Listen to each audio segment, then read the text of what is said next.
1 year ago, I unboxed these, the Sony WH1000-XM5s, Sony's flagship noise-cancelling headphones, and spoiler alert, they're awesome. I have used them pretty much every single day, from editing videos at work to using them at the gym and even on my daily commute. And so now, with it having been a year since I've had these headphones, I thought there was no better time than to take stock and see just how well these have performed. First things first, let's start with an overview of the specs, because these headphones, they've got so much packed into them, even though they are really, really light. They weigh just 250 grams. I can put them on right now and I can hardly feel them on my head. I mean, obviously I can feel them ear cups on, but you know, in terms of weight, they're just so light in terms of wearing them every single day, going about work and commuting, etc. The headband and the ear cups here are made out of a new synthetic leather material, which is really comfortable.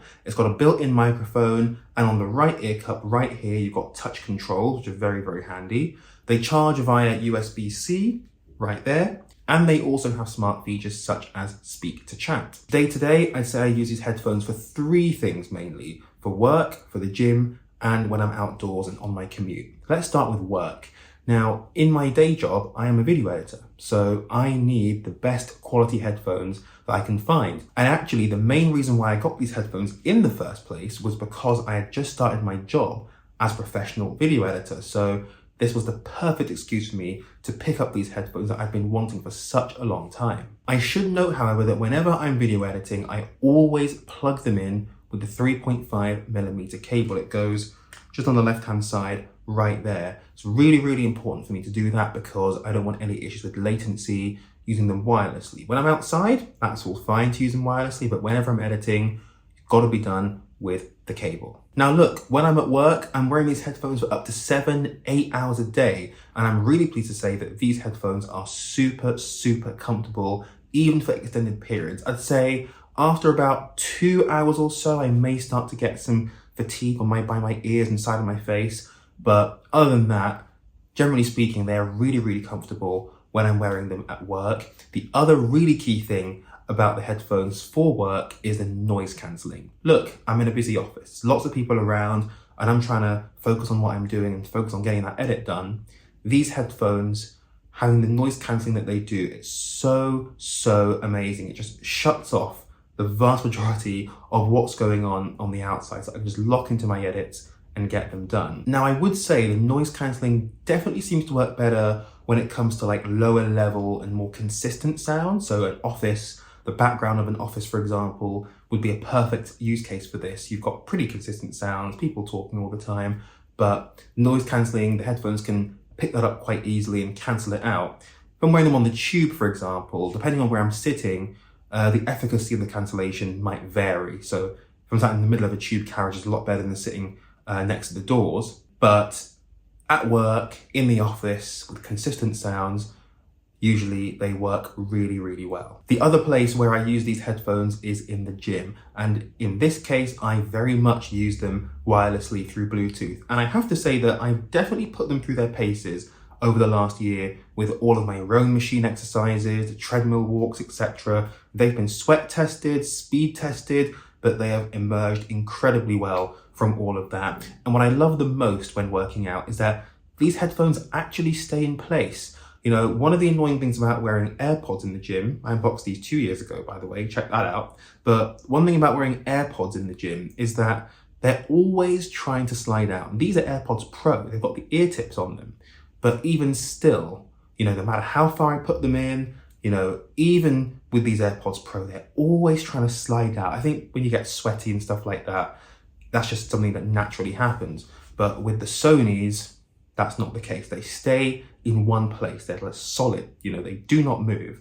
And it just makes the experience using them so much better. So yes, while the AirPods are much smaller and much more convenient, given you'll be moving around a lot in the gym and you'll want to have the best noise cancelling and audio seal possible, the Sonys are definitely far superior for your workouts. Now let's talk about wearing these on my commute and in the outdoors. And this is especially true for the summer months because I always like to, you know, not wear hats and keep my hair out in the summer months. And so having the Sony with that extra noise cancelling ability is awesome.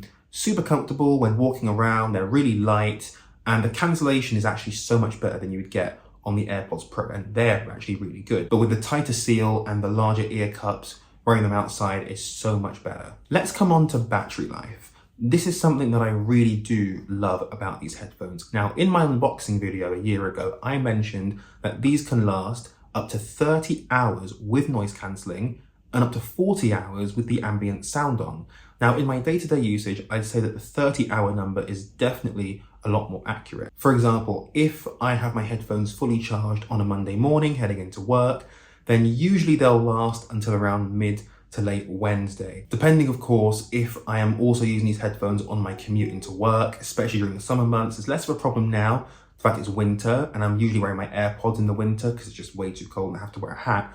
But in the summer months, if I'm wearing these on my commute, on the tube, they'll usually run out by the end of Tuesday or Wednesday morning. Luckily though, charging on these is super easy with that USB-C cable, and they are actually very, very fast charging. A 10-minute charge delivers 5 hours of battery life. Very handy indeed. Now, there aren't that many things that I don't like about these headphones, but I thought I'd mention a few. First of all is the lack of Apple integration. Of course, they're Sony headphones, so they're designed to work with all types of phone and Bluetooth device, but you don't get that special AirPods-like integration where they connect to all your devices automatically, but you can connect them to multiple devices, and they can be both iOS, iPadOS devices, and Android devices, for example. But you don't get that smooth Apple ecosystem experience that you would with AirPods. Another thing I don't like about these headphones is the speak to chat feature. So if you're wearing the headphones and you're playing some music and you're in noise cancelling mode and you start talking to someone or someone starts talking to you, once you start talking, the headphones will detect that and it will put your headphones in ambient sound mode so that you can hear yourself speaking clearly and you can hear what the other person's saying to you. The problem with this though is that sometimes I don't really want to get out of noise cancelling mode. Sometimes I'll be humming to myself, or if I'm nodding to someone and going, then this will pick it up accidentally and then it will open speak to chat. I find it really annoying. You can turn it off by just holding 2 fingers on the touchpad and it will deactivate that feature, but that's just something to be aware of if you are someone who talks a lot when you wear your headphones. Finally, a bit of a design flaw with these headphones, something that was picked up on quite a lot when they first launched, is that these headphones can't fold inwards. You can only fold them like this, flat ways. But if you try and fold them in, it doesn't work. That was a hugely controversial design feature with these headphones when they first launched. For me, it's not so much of an issue. I usually just leave them on my desk anyway, and if I'm carrying them with me in my bag, I chuck them in the carrying case, which is really, really nice. So not as much of an issue for me, but I know lots of people would want something more portable. If that's the case, then you may want to look at different headphones. The XM4s, for example, the last generation, they do fold inwards. So if that's a deal breaker for you, that's also something you need to consider. Overall though, I absolutely love the Sony XM5s. They retail from anywhere from £250 to £300, depending on where you look. If you're looking for a solid pair of headphones to use with all of your devices, there's no better option than these. Woo!